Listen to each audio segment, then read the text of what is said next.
नमस्कार। प्रतिदिन अखबार संपादकीय ऑडियो में आपका स्वागत है। सार्वजनिक स्थानों पर खतरा पैदा कर रही है समस्या। दैनिक भास्कर। अम, संकट में न्याय प्रणाली और स्वतंत्रता। दैनिक जागरण। सप्ताह में ज्यादा घंटों तक काम करने का प्रभाव। Business standard. भारत अमेरिका की नजदीकी राष्ट्रीय सहारा। दौड़ में दागी हिंदुस्तान। अतिरेक के बाजार में लुट रहा विवेक। अब आर्टिकल विस्तार से।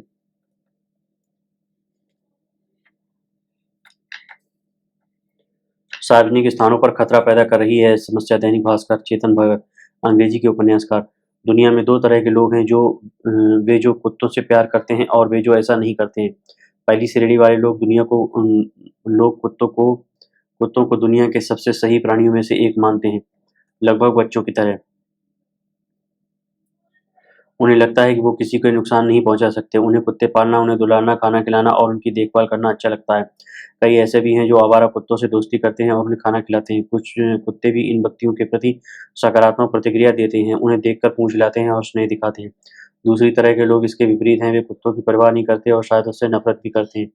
कुत्ते उन्हें डराते हैं और परेशान करते हैं, उनके लिए भौंकना बेकार का शोरगुल है और कुत्ते अगर काट लें तो यह उनके लिए बहुत नुकसानदेह, यहाँ तक कि जानलेवा भी हो सकता है। इस तरह के लोग जब कुत्तों को देखते हैं तो घबरा जाते हैं और उस इलाके में जाने के बजाय अपना रास्ता ही बदल लेते हैं। कुत्तों से प्यार करने वाले लोग उनके बिना शर्त स्नेह की सराहना करते हैं, जिसके कारण वे सबसे बेहतरीन पालतू जानवर साबित होते हैं। हालांकि उकसाए जाने पर या आक्रमण होने पर वे उन्हें नुकसान भी पहुंचा सकते हैं। उनके काटने से रेबीज हो सकता है। इससे भारत में ही सालाना 20 से 25 हज़ार मौतें होती हैं। इनमें से ज़्यादातर आवारा कुत्तों के काटने से होती हैं। इसके अलावा आवारा कुत्तों के झुंडों ने छोटे बच्चों पर हमला बोला है, वयस्कों को घायल किया है और विभिन्न प्रकार की क्षति पहुंचाई है। हालिया हाई प्रोफाइल मामला 2000 करोड़ रुपए की कंपनी बाघ बकरी चाय के संस्थापक पराग देसाई का था। 49 साल के पराग की गिरने से मौत हो गई थी क्योंकि सड़क के कुत्तों ने उनका पीछा किया था। पराग एक ऐसे देश में रहते थे जहां दुनिया में सबसे ज्यादा अनियंत्रित आवारा कुत्तों की आबादी है। ऐसे लाखों भारतीय हैं जो हर रोज सड़कों पर चलते समय आवारा कुत्तों के कारण चिंता, भय और घबराहट का सामना करते हैं। मुंबई के कार्टर रोड सैरगाह का ही मामला लें, जो 2 किलोमीटर पैदल चलने और दौड़ने का एक रास्ता है। खचाखच भरे मुंबई जैसे शहर में तो ऐसी जगह दुर्लभ है। समुद्र किनारे इसकी सेटिंग बहुत अच्छी है, लेकिन यह ट्रैक भी स्ट्रीट डॉग से भर गया है जो झुंड में घूमते हैं। उनके कारण दौड़ना मुमकिन नहीं है और पैदल चलने वालों को भी सावधान रहना होता है। कुत्तों के कारण बहुत सारे लोग यहाँ टहलने नहीं आते, जाने कितने ही सुबह का व्यायाम छोड़ देते हैं। ऐसा पूरे देश में हो रहा है। दिल्ली में चाणक्यपुरी की प्राइम लोकेशन में स्थित नेहरू पार्क संभवतः देश की सबसे खूबसूरत शहरी गार्डन में से एक है। इसमें रनिंग के लिए 2.7 किलोमीटर का एक पैदल ट्रैप लूप है जो हरियाली के बीच से गुजरता है। कुछ साल पहले पार्क में 5 कुत्ते होंगे, अब 50 हैं। आप दौड़ नहीं सकते, चलते समय भी सावधान रहना होता है। ऐसे पार्कों के निर्माण और रखरखाव के लिए करोड़ों खर्च किए जाते हैं, लेकिन आवारा कुत्तों के कारण वे बेकार हो जाते हैं। तब सवाल उठता है कि इस समस्या से नैतिक मानवीय तरीके से कैसे निपटा जाए। हम इतने प्यारे जानवर को मारे बिना उसकी आवारा आबादी को कैसे कम कर सकते हैं। इसमें कुछ तरीके हैं। इनमें टीकाकरण, नस्लबंदी, गोद लेने की व्यवस्था, सख्त पेट ऑनरशिप कानून आदि शामिल हैं। ऐसा करना अधिक महंगा होगा, लेकिन ये आवश्यक है। हमें एक शिक्षा अभियान की ज़रूरत है। जो लोग कुत्ते द्वारा काटे जाने से कैसे बच सकते हैं। हमें उन लोगों को ये भी बताने की ज़रूरत है जो आवारा कुत्तों को पालना ठीक मानते हैं कि वे बीमारी, चोट, सड़क दुर्घटनाएं, संक्रमण, प्रतिकूल मौसम आदि से ग्रस्त रहते हैं। लाखों आवारा जानवरों को घूमने देना पशु कल्याण नहीं है, यह केवल अनमने ढंग से किया गया इंतजाम भर है। हमें खुद को इस खास अपराध बोध से बरी करके अच्छा लग सकता है कि हमने जानवरों को नहीं हटाया, लेकिन इसके बाद हमें इस बात की परवाह नहीं होती है कि सड़कों पर उनका जीवन कैसा है। दूसरी तरफ इनसे हम अपने सार्वजनिक स्थानों पर एक गंभीर खतरा पैदा कर देते हैं, जिससे हर साल हजारों लोग मारे जाते हैं और लाखों अन्य लोगों में भय, चिंता पैदा होती है। एक उभरती हुई वैश्विक शक्ति भारत अपने सार्वजनिक स्थानों को सड़क के कुत्तों से प्रभावित नहीं होने दे सकता। इससे फर्क नहीं पड़ता कि कोई प्राणी कितना प्यारा या प्रेमपूर्ण है। अगर उसमें मानव को नुकसान पहुंचाने की क्षमता है तो हमें इसके बारे में कुछ करना चाहिए। संकट में न्याय प्रणाली और स्वतंत्रता। कपिल सिब्बल, दैनिक जागरण। हमारी आपराधिक न्याय प्रणाली संकट में है। यह प्रणाली 3 स्तरों पर काम करती है। पहले चरण में कोई व्यक्ति अपराध की शिकायत पुलिस स्टेशन में दर्ज कराता है। दूसरे चरण में उस पुलिस अधिकारी का काम शुरू होता है जो आपराधिक प्रक्रिया संहिता के अंतर्गत यह जांच करता है कि अपराध हुआ भी है या नहीं। इस बीच जांच के दौरान यदि कोई व्यक्ति गिरफ्तार हो जाए तो संविधान उसे 24 घंटे के भीतर मजिस्ट्रेट के समक्ष प्रस्तुत करने की व्यवस्था करता है। संबंधित व्यक्ति को अधिकतम 14 दिनों की पुलिस कस्टडी में भेजा जा सकता है। यदि अदालत पुलिस कस्टडी से इनकार करे तो न्यायिक हिरासत का विकल्प है। तीसरा चरण अदालती कार्रवाई का है। जांच पड़ताल के दौरान मजिस्ट्रेट को मामले की जानकारी दी जाती है। इसी प्रक्रिया में आरोप तय करने का पड़ाव आता है। फिर जांच एजेंसी आरोपित पर मुकदमा चलाती है। न्याय प्रणाली क्यों संकट में है, इसकी पड़ताल करेंगे तो कुछ कारण सामने आएंगे। जांच अधिकारियों और राजनीतिक प्रतिष्ठान के बीच अक्सर होने वाली साठगांठ एक प्रमुख कारण है। राजनीतिक रूप से संवेदनशील मामलों में जांच अमूमन सरकार के करीबी अधिकारियों द्वारा की जाती है। अगर एफआईआर में सत्तारूढ़ पार्टी के किसी सदस्य या उससे नजदीकी रखने वाले व्यक्ति का नाम हो तब या तो जांच की ही नहीं जाती या फिर आरोपितों को बचाने के लिए मनगढ़ंत कहानी गढ़ी जाती। फिर उल्टे पीड़ितों को ही प्रताड़ित किया जाता है। ये किसी से छिपा नहीं है कि कुछ मामलों, विशेषकर जहां शिकायतकर्ता कोई अल्पसंख्यक हो, तो अक्सर ऐसे मामले की परिणति यही होती है कि आरोपितों को उसी का नाम जुड़ जाता है। ऐसे झूठ मामलों में पीड़ितों को जमानत की भी आसानी से नहीं मिलती। इन पीड़ितों की स्थिति से लोगों के मन में डर बैठ जाता है जो न्याय पाने गए थे उनके साथ ही अन्याय हो गया। स्पष्ट है कि जांच इकाई और राजनीतिक बिरादरी में मिलीभगत से कभी न्याय नहीं हो सकता। हम जिस संकट से दो चार हैं वह पहलू उसके मूल में है। संकट का एक कारण अदालतों से जुड़ा है। जिन मामलों में पुलिस कस्टडी की अवधि समाप्त हो गई हो या आरोप पत्र दाखिल हो गया हो, अक्सर उनमें भी जमानत नहीं दी जाती है। कहीं न कहीं न्यायिक तंत्र स्थापित मानकों के अनुरूप काम नहीं कर रहा है। समान अवसर का अभाव कानूनी प्रक्रियाओं को खतरे में डालता है, जबकि यह स्थिति निष्पक्ष एवं निष्कलंक होनी चाहिए। यह भी जनता की नज़रों से छिपा नहीं रहता है कि कुछ खास न्यायिक अधिकारियों की प्रमुख पदों पर तैनाती की जाती है, जिससे संदेह की सुई और गहरा जाती है। कुल मिलाकर न्यायिक तंत्र विशेषकर जमानत के मामले में कारगर ढंग से काम नहीं कर रहा है। स्वतंत्रता के मूल्य को संविधान और यहाँ तक कि सर्वोच्च न्यायालय द्वारा अनुमन्य मान्यता के अनुरूप महत्व नहीं दिया जा रहा है। जमानत के संदर्भ में न्यायिक अधिकारी जिस हीला हवाली का परिचय दे रहे हैं वह गहन चिंता का विषय है। खासतौर से वह यह उन मामलों में मुख्य प्रकट होता है जहाँ फंदा राजनीतिक प्रतिद्वंदियों का फंसा होता है। ऐसे मामलों में भले ही जांच पूरी हो जाए लेकिन जमानत नहीं मिलती, यहाँ तक कि शीर्ष न्यायिक स्तर पर यह राहत नहीं दी जाती। ऐसे तमाम उदाहरण हैं जहाँ एजेंसियां राजनीतिक विरोधियों को ही नहीं बल्कि पत्रकारों, छात्रों और अकादमिक जगत से जुड़े उन लोगों को भी निशाना बनाती हैं जो सरकार एवं उनकी नीतियों की आलोचना करते हैं। यह सिलसिला खासतौर से चुनावों के आसपास शुरू होता है। यह और विकट चिंता का विषय है कि असहमति की ऐसी आवाज़ों को दबाकर उन्हें यूएपीए और पीएमएलए के जैसे कानूनों के तहत जमानत नहीं दी जाती। इन कानूनों में खुद को निर्दोष सिद्ध करने का दारोमदार आरोपित होता है। अफसोस की बात है कि ऐसा दायित्व कभी पूरा नहीं किया जा सकता और विडंबना यही है कि इस मामले में उदार रवैया अपनाने के बजाय अदालतों ने इन कठिन प्रावधानों को कायम रखा है। पीएमएलए के अंतर्गत प्रवर्तन निदेशालय यानी ईडी को एक प्रकार के असीमित अधिकार मिले हुए हैं और इससे जुड़े मामले की जानकारी को सार्वजनिक करने की बाध्यता भी नहीं है। इन्हीं अधिकारों के दम पर ईडी को लोगों के पास समन भेजने से लेकर छापेमारी करने और गिरफ्तारी की शक्ति मिली हुई है। अगर गिरफ्तारी न भी हुई हो तो छापेमारी और कुछ जानकारियां मीडिया को लीक करके संबंधित व्यक्ति की फजीहत तो आसानी से करी जा सकती है। इस मामले में गोदी मीडिया पर आरोपित व्यक्ति को ट्रायल से पहले ही अपराधी के रूप में दिखाने लगता है। चूंकि ट्रायल में काफ़ी लंबा समय लगता है तो लोगों की ऐसे मामलों में उत्सुकता खत्म हो जाती है और अंत में यदि व्यक्ति निर्दोष भी निकले तब भी उसे दोषी के रूप में ही देखा जाता है। ईडी का क्षेत्राधिकार भी अपार विस्तार लिए हुए है। अक्सर राज्य सरकारों को अस्थिर करने में इसकी भूमिका देखी जाती है। वह मुख्यमंत्रियों, मंत्रियों और यहाँ तक कि प्रशासनिक अधिकारियों तक को निशाने पर ले लेता है। दुर्भाग्यवश पीएमएलए को अछूते रखकर उच्च न्यायालय ने भी स्वतंत्रता के उद्देश्य को आघात पहुंचाया है। यूएपीए जैसे एक अन्य केंद्रीय कानून की भी जांच मशीनरी द्वारा बड़े पैमाने पर दुरुपयोग किया जा रहा है। इसके तहत लोगों की असहमति, सरकारी नीतियों की आलोचना और विरोध प्रदर्शनों को भी आतंकी गतिविधियों में गिना जा रहा है। वह भी तब जब ऐसे मामलों में कोई हिंसा भी सामने नहीं आती। यह दुखद है कि इसके चलते हाल के दौर में कई युवा छात्रों को सालों साल में जेल में गुजारने पड़े हैं। जब तक न्यायिक प्रक्रिया वह समान स्तर सुनिश्चित नहीं करती जिसमें अपराधियों पर शिकंजा और निर्दोषों की रक्षा नहीं होगी, तब तक विधि का शासन कायम नहीं हो सकता है। स्वतंत्रता के संरक्षण में मीडिया और न्यायालय जैसे दो संस्थान महत्वपूर्ण भूमिका निभा सकते हैं। केवल इन्हीं पर लोगों का बचा खुचा भरोसा कायम है। अगर ये भी अपने दायित्व निर्वहन में नाकाम रहते हैं तो फिर संविधान में निहित स्वतंत्रता सिर्फ कागजी बनकर रह जाएगी।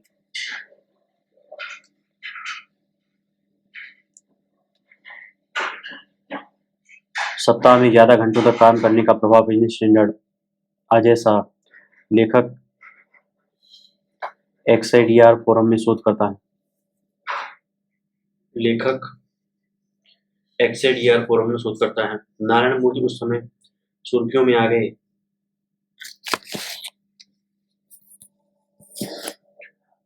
लेखक एक्सआईडीआर फोरम में शोध करता है। नारायण मूर्ति उस समय सुर्खियों में आ गए जब उन्होंने युवाओं से सप्ताह में 70 घंटे काम करने की सलाह की मांग कर दी। गहनता से काम करने के बहुत फायदे होते हैं। सामूहिक संस्कृति में मौज मस्ती शामिल होती है। काम और जीवन के बीच संतुलन कायम रहता है और उसमें ऐसा समय भी शामिल होता है जो हम दूसरों की रचनाओं को देखते हुए व्यतीत करते हैं। परंतु ये तपस्या को समझने और एकाग्रता एवं देखने के बजाय करने के महत्व को समझने में विफल रहता है। प्रतिभाशाली शब्द खतरनाक और भ्रामक है। वास्तव में हम में से कोई भी आइंस्टाइन या रामानुजन नहीं है। हम में से कुछ हैं वह विचारों और काम से घुल मिलकर बनता है। वह हम पर अच्छे और चतुर लोगों के प्रभाव से निर्मित होता है। एडिसन का प्रख्यात कथन है कि एक प्रतिभाशाली व्यक्ति 1% प्रेरणा और 99% मेहनत से तैयार होता है। सीपीयू सेकंड में मापी गई आयु अनुभव के वर्षों में किए गए आकलन से बेहतर है। प्रतिदिन हम कितने घंटे पढ़ते या काम करते हैं उससे हमारा कौशल और क्षमता तैयार होती है। जीवन की असली पहेली उससे ऊपर उठने, आविष्कार करने या निर्माण करने में है। वहाँ भी घंटे गिने जाते हैं। जब बाबा अलाउद्दीन खां युवा थे तब वह दिन में 16 घंटे रियाज करते थे। वह हिंदुस्तानी शास्त्रीय संगीत के महानतम शिक्षक थे और बच्चों को जो सिखाते थे उसमें काफ़ी हिस्सा काम और जीवन के असंतुलन के बारे में था। मैंने और अमित वर्मा ने हाल ही में अमेरिकी रॉक गायक ब्रूस स्प्रिंगस्टीन के बारे में बातचीत की। हमें उनकी कहानी में कड़ी मेहनत की एक महत्वपूर्ण भूमिका नजर आई। युवाओं को लंबे समय तक पढ़ने, सोचने और काम करने की जरूरत है। उसके लिए एक श्रेष्ठ गुरु तलाश करें और उसके प्रशिक्षु बन जाएं। चतुर एवं अच्छे लोगों के बीच नजर आएं। भावनात्मक माहौल पर भी मायने रखता है। कोटा जैसी जगह पर होना खतरनाक हो सकता है। ज्ञान पाने की कोशिश करें, न कि परीक्षा के रैंक के पीछे भागें। ऐसी भी कंपनियां हैं जहां कई महत्वपूर्ण लोग दिन में कई घंटों तक काम करते हैं। जहां ऐसे अहम लोग होते हैं जो अपरिहार्य है। यह प्रबंधन के लिए चेतावनी आवश्यक है। एक अच्छी तरह संचालित कंपनी में किसी ऐसे व्यक्ति को अपरिहार्य नहीं होना चाहिए। एक अच्छी तरह संचालित कंपनी में मजबूत प्रक्रिया होनी चाहिए। जब हम देखते हैं कि कोई कंपनी संकट प्रबंधन और कई घंटों के काम में उलझी हुई है और कुछ न कुछ गलत होता है। किसी संगठन को तैयार करने के उत्साह में कुछ वर्षों तक लंबे समय तक काम किया जा सकता है। एक कमजोर कंपनी भी कुछ वर्षों तक अतिरिक्त मेहनत करके बनी रह सकती है। जब यह गहनता बरकरार नहीं रह पाती है तब उसका अंत हो जाता है और फिर कमजोर कंपनी वास्तविक उत्पादकता की ओर बढ़ सकती है जहां वह टिकाऊ ढंग से काम कर सकती है। इस बात के पर विचार कीजिए कि यह व्यक्ति है जो लेखा, विधि और दवा तीनों पर का काम करता है। इस बात पर विचार कीजिए कि एक व्यक्ति है जो लेखा, विधि और दवा तीनों का काम करता है। सप्ताह में 70 घंटे के काम से वह 35 घंटे प्रति सप्ताह के काम की तुलना में दोगुने पैसे कमाता है। यानी वह व्यक्ति दोगुने घंटों तक काम करके दोगुनी आय अर्जित करता है। क्या यह बात पूरे देश पर लागू होती है? यानी क्या हर व्यक्ति के दोगुनी मेहनत से करने से जीडीपी दोगुना हो जाएगा? ऐसे तर्क वास्तव में एक किस्म का भ्रम तैयार करते हैं। कल्पना कीजिए कि सभी लेखाकार सप्ताह में 35 घंटे काम करते हैं। अगर उनमें से कोई एक 70 घंटे काम करने लगे तो अन्य लेखाकारों को प्रति सप्ताह 35 घंटे का नुकसान होने लगेगा। भारत में दिक्कत यह है कि कमजोर वृद्धि ने श्रम बाजार में ठहराव उत्पन्न कर दिया है। हम 42 करोड़ श्रमिकों पर ठिठक गए हैं। हर व्यक्ति जो कोई कौशल सीखता है वह दूसरे का रोजगार छीनता है। पारंपरिक मानवतावादी परोपकारी सोच में यह बुनियादी खामी है। क्या भारत को विकसित अर्थव्यवस्था बनाने में इन अतिरिक्त घंटों की महत्वपूर्ण भूमिका है? अगर श्रम को दोगुना कर दिया जाए तो हमारे श्रमिकों की तादाद 41 करोड़ से सीधे 82 करोड़ हो जाएगी। अगर प्रति सप्ताह काम के घंटों को दोगुना कर दिया जाए तो कुल मिलाकर श्रम में 4 गुना इजाफा हो जाएगा। पूंजी यानी मशीन, कार्यालय और अधोसंरचना में भी 4 गुना इजाफा करना होगा ताकि हम 4 गुना श्रम के साथ तालमेल रखा जा सके। उदाहरण के लिए उस भारत में शेयर बाजार का बाजार मूल्यांकन भी मौजूदा से 4 गुना होगा। यह सब करना जादू की छड़ी घुमाने जैसा होगा। इतिहास में ऐसे मौके आए हैं जब तानाशाहों ने किसी देश पर क्रूर शासन थोपा है और उत्पादन में भी इजाफा किया है। इस तमाम हलचल के साथ हम उत्पादन और जीडीपी को 4 गुना बढ़ा सकेंगे। क्या ऐसा करके हम विकसित अर्थव्यवस्थाओं को समान प्रदर्शन कर सकेंगे? नहीं, ऐसा नहीं होगा। अमेरिका $70,248 की प्रति व्यक्ति आय के साथ अग्रणी है, जो भारत से 31.1 गुना ज़्यादा है। सबसे महती और वास्तविकता से दूर वह परिदृश्य है जहाँ कच्चे माल की मदद से देश के जीडीपी को 4 गुना बढ़ाकर भी हम अमेरिका के आसपास नहीं पहुंच सकते। चले पर नमक की बात करें तो फ्रांस के श्रम कानून कहते हैं कि एक सप्ताह में 35 से अधिक घंटे काम नहीं करना चाहिए। फ्रांस की प्रति व्यक्ति आय $43,458 है। यह यानी भारत से 19.33 गुना अधिक। 4 गुना लाभ के बाद भी हम बहुत पीछे रह जाएंगे। विकसित देशों की तुलना में भारत बेहद गरीब है। यहाँ सबक यह है कि भारत के हालात बदलने के लिए उत्पादकता बढ़ाने की जरूरत है, न कि केवल श्रम और पूंजी की उपलब्धता। भारत गरीब क्यों है? क्योंकि कंपनियों का संगठन खराब है और कच्चे माल को उत्पादन में बदलने की उसकी क्षमता कमजोर है। बेहतर कंपनियां बनाने के मामले में हमें कई सवालों से जूझना पड़ता है। एक सवाल तो यही है कि आखिर संचालन, रणनीति और परिचालन में कौन कौन से तरीके अपनाए जाएं ताकि भारतीय कंपनियां बेहतर नतीजे पेश कर सकें। उसके बाद हमें एक अन्य प्रश्न का उत्तर तलाश करना होगा कि आखिर क्यों मौजूदा भारतीय कंपनियों की गुणवत्ता उतनी अच्छी नहीं है। इसका उत्तर राज्य के संस्थानों, कार्यशैली, विधि विधान और राज्य के दबाव में निहित है। मैंने और विजय केलकर ने इस विषय पर एक पुस्तक लिखी है जिसका शीर्षक है in service of Republic, the art and science of economic policy. Bharat America की नजदीकी राष्ट्रीय सहारा। नई दिल्ली में पिछले सप्ताह भारत के विदेश मंत्री एस जयशंकर और रक्षा मंत्री राजनाथ सिंह व अमेरिका के विदेश मंत्री एंटनी ब्लिंकन एवं रक्षा मंत्री लॉयड ऑस्टिन के बीच संपन्न हुई 2+2 वार्ता में चीन के अतिक्रमण और आतंकवाद पर भी चर्चा हुई। उम्मीद के अनुसार इस चर्चा से चीन लाल पीला हो रहा है। इस बैठक में हिंद प्रशांत क्षेत्र में चीन के बढ़ते प्रभुत्व को इस क्षेत्र की शांति और स्थिरता के लिए खतरनाक माना गया है। भारत और अमेरिका दोनों में इस स्थिति को गंभीर मानते हुए अपनी रणनीतिक साझेदारी को और अधिक मजबूत बनाने का फैसला लिया। जाहिर है, भारत और अमेरिका के बीच प्रगाढ़ हो रहे संबंध चीन की नाराजगी का एक बड़ा कारण है। हालांकि इसके लिए चीन की सीमा पर अतिक्रमणकारी नीतियां ही पूरी तरह जिम्मेदार हैं, जिसके चलते भारत अमेरिका के खेमे की तरफ जाने को विवश हुआ है। वस्तुतः पिछले कुछ वर्षों के दौरान चीन अमेरिका को हर क्षेत्र में चुनौती दे रहा है। दक्षिण एशिया में चीन का राजनीतिक प्रभुत्व लगातार बढ़ रहा है। चीन के प्रभुत्व को रोकने के लिए अमेरिका भारत को उसके प्रतिरोधक के रूप में तैयार करना चाहता है। इसी उद्देश्य को सामने रखकर क्वाड की स्थापना की गई है। अमेरिका क्वाड को एक सैनिक गुट के रूप में स्थापित करना चाहता था, लेकिन भारत की पारंपरिक नीति रही है कि वह किसी भी गुट में शामिल नहीं हो सकता। जाहिर है कि उसने बहुत ही समझदारी और कूटनीतिपूर्ण ढंग से क्वाड का सदस्य रहते हुए भी इसे सैनिक गुट नहीं बनने दिया। 2+2 वार्ता में यह तय हुआ कि रक्षा संबंधों को और अधिक मजबूत बनाया जाएगा।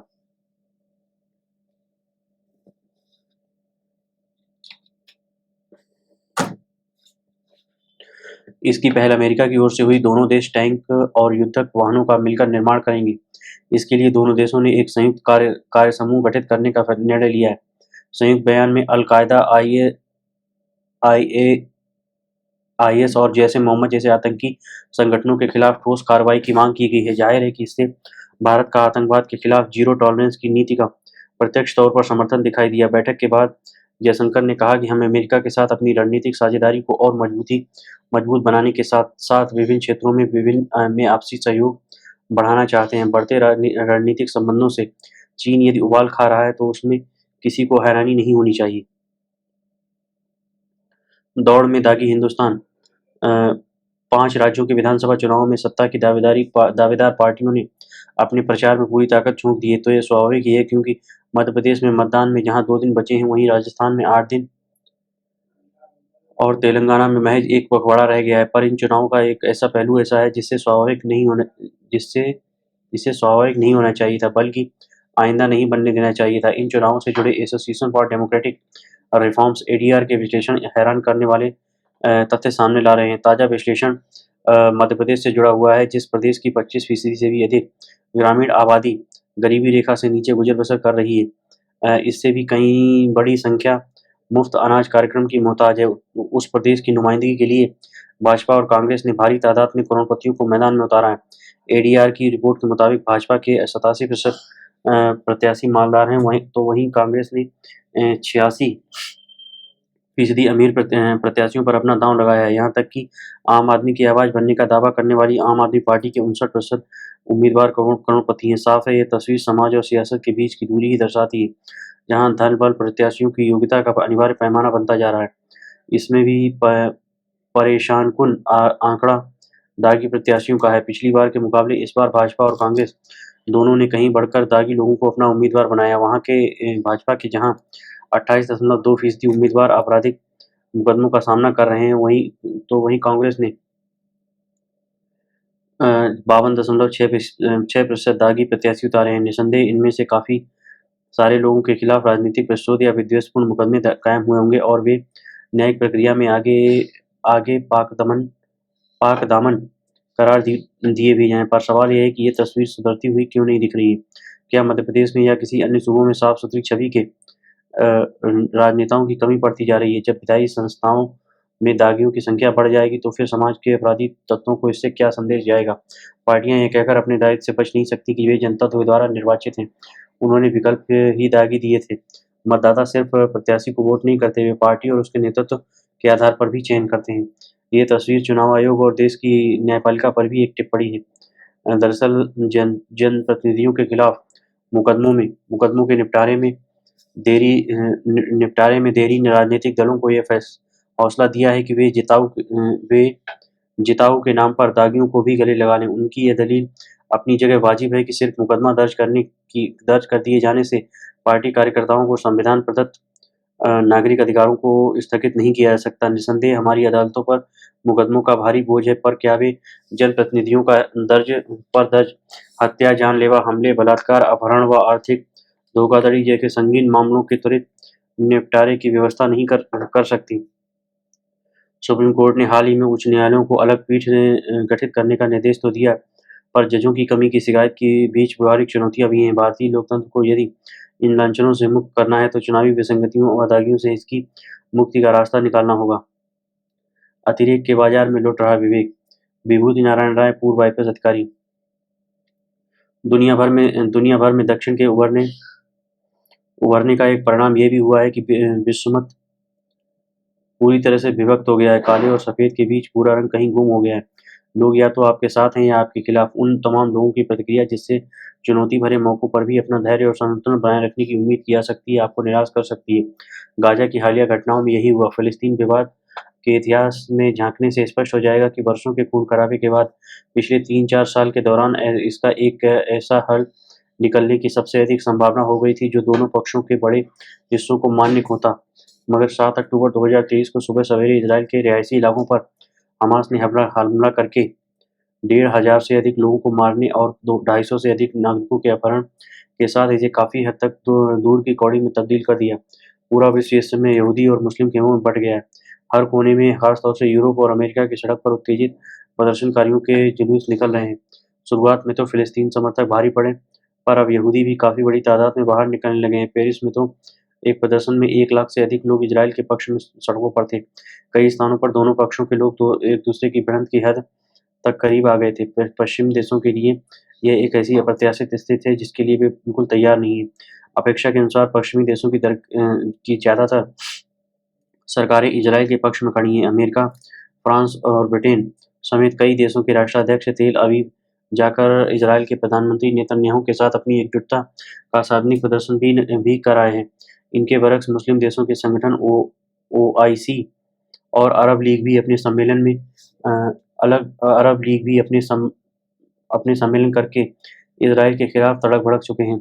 इस बार विवेकी नहीं अतिरेकी विमर्श हो रहा है जो फिलिस्तीन के पक्ष में है। वे अपनी चर्चा में 7 अक्टूबर का जिक्र ही नहीं करते, या करते भी हैं तो उसे किसी क्रांतिकारी घटना की तरह चित्रित करते हैं। इसी तरह इजराइल समर्थक भूल जाते हैं कि 1500 लोगों की हत्या या 250 नागरिकों के अपहरण के एवज में 15,000 से अधिक लोगों का वध किसी भी तरह से जायज प्रतिक्रिया नहीं की जा सकती। हाल ही में केरल में फलस्तीन पर आयोजित एक सम्मेलन में जब शशि थरूर ने इजरायली कार्रवाई की निंदा के साथ 7 अक्टूबर के हमास के हमले को आतंकी हमला करार दे दिया, तो उन्हें ऑल इंडिया मुस्लिम लीग, जो इस कार्यक्रम की आयोजक भी थी, के नेताओं का कड़ा विरोध सहना पड़ा। उसमें से एक ने तो यहाँ तक कहा कि भगत सिंह और चंद्रशेखर आजाद आज अंग्रेजी सरकार के लिए भले आतंकी थे, पर भारतीयों के लिए जो स्वतंत्रता सेनानी ही थे। वे बड़ी आसानी से ये भूल गए कि भगत सिंह और चंद्रशेखर आज़ाद ने कभी भी अंग्रेजी महिलाओं एवं बच्चों की हत्या नहीं की थी। भगत सिंह तो केंद्रीय असेंबली में बम भी इस तरह से फेंका था कि उससे किसी मनुष्य की जान न जाए। इस तरह की अतिरेकी प्रतिक्रिया अल जज़ीरा जैसे अपेक्षाकृत संतुलित चैनल पर भी देखने को मिली। मुझ 8 या 9 अक्टूबर की उनकी रिपोर्टों को देखकर निराशा हुई। इसके लिए 7 अक्टूबर के हमलों के दौरान हमास के लड़ाके शहीद हो रहे थे या यहूदी मारे जा रहे थे। इसके उलट यहूदी समर्थक तमाम चैनल हैं जिसके मन में रत्ती भर भी संशय नहीं था कि लड़ाई शुरू हमास ने की है और अब तक खत्म नहीं की जा सकती है और तब तक नहीं खत्म की जा सकती है जब तक उसका पूरी तरह से खात्मा नहीं हो जाता है। जाहिर है इस खात्मे की कीमत हजारों लोगों को अपनी जान से चुकानी पड़ी है और वे चुका रहे हैं। पूरे गाज़ा शहर में मीलों लंबी सुरंगों का जाल बिछा हुआ है। गाज़ा मेट्रो नाम से विख्यात इसका इस्तेमाल हमास के लड़ाके करते हैं। इनको नष्ट करना इतना आसान भी नहीं है। 1 महीने से अधिक हो गया है और इज़राइली बम या मिसाइल गाज़ा के नागरिक इलाकों पर बरस रहे हैं। अब तक 1/3 गगनचुंबी इमारतें जमींदोज़ हो चुकी हैं और हज़ारों लोग मारे जा चुके हैं। अब निशाने पर अल-शिफा जैसे गाज़ा के सबसे बड़े अस्पताल हैं। इज़राइल का दावा है कि हमास ने इस स्वास्थ्य केंद्र के नीचे तहखानों और सुरंगों में अपने कमांड सेंटर बना रखे हैं और हथियारों के जखीरे भी जमा हैं। हमारे पास सच्चाई जानने का कोई ज़रिया नहीं है और हम असहाय नवजात शिशुओं को मरते हुए देखने के लिए अपशब्द हैं। अमेरिका और दूसरे पश्चिमी राष्ट्र इज़राइल से युद्ध विराम की अपील ज़रूर कर रहे हैं, पर उनका कोई असर नहीं पड़ रहा है। लगता है यह भी नूरा कुश्ती की तरह है। विश्वास करना थोड़ा मुश्किल है कि इज़राइल अपनी शक्ति के मुख्य स्रोत अमेरिका की सलाह को इतनी आसानी से ठुकरा सकता है। बहरहाल सच्चाई ये भी है कि बुरी तरह से विभक्त आज की दुनिया में विवेक के स्वर नक्कारखानों में तूती की तरह हो गए हैं और हम असहाय खड़े निरपराध लोगों को मरते देख रहे हैं। 7 अक्टूबर को यहूदी औरतें, बच्चे और बूढ़े मारे गए और उसके बाद ही मुसलमान नागरिक और उनमें भी अस्पतालों में इलाजरत रोगी स्त्री, पुरुष और नवजात बच्चे मारे जा रहे हैं। इस बात का फैसला कभी बाद में हो सकेगा कि शुरुआत किसने की थी, पर इस समय तो सबसे बड़ी प्राथमिकता युद्ध रोकने की है। इतिहास में बहुत सी घटनाएँ ऐसी हो जाती हैं जिसे बहुत चाहते हुए भी पलटा नहीं जा सकता। भारत के ही संदर्भ में लें तो हमारे देश का विभाजन ऐसी ही एक परिघटना है। इतिहास की इसी प्रवृत्ति को समझने के लिए हिस्टोरिकल डिटरमिनिज़्म शब्द का प्रयोग होता है। अरब दुनिया में इज़राइल का जन्म भी इसी का उदाहरण है। अच्छी बात है कि हमास या हिज़्बुल्लाह जैसे अतिवादी संगठनों को छोड़कर ज़्यादातर मुस्लिम दुनिया इस तथ्य को स्वीकारने लगी है। ईरान के अलावा कोई दूसरा महत्वपूर्ण इस्लामी राष्ट्र नहीं बचा है, तो फ़लस्तीन और इज़राइल 2 स्वतंत्र एवं संप्रभु राष्ट्रों की संभावना के पूरी तरह से खिलाफ है।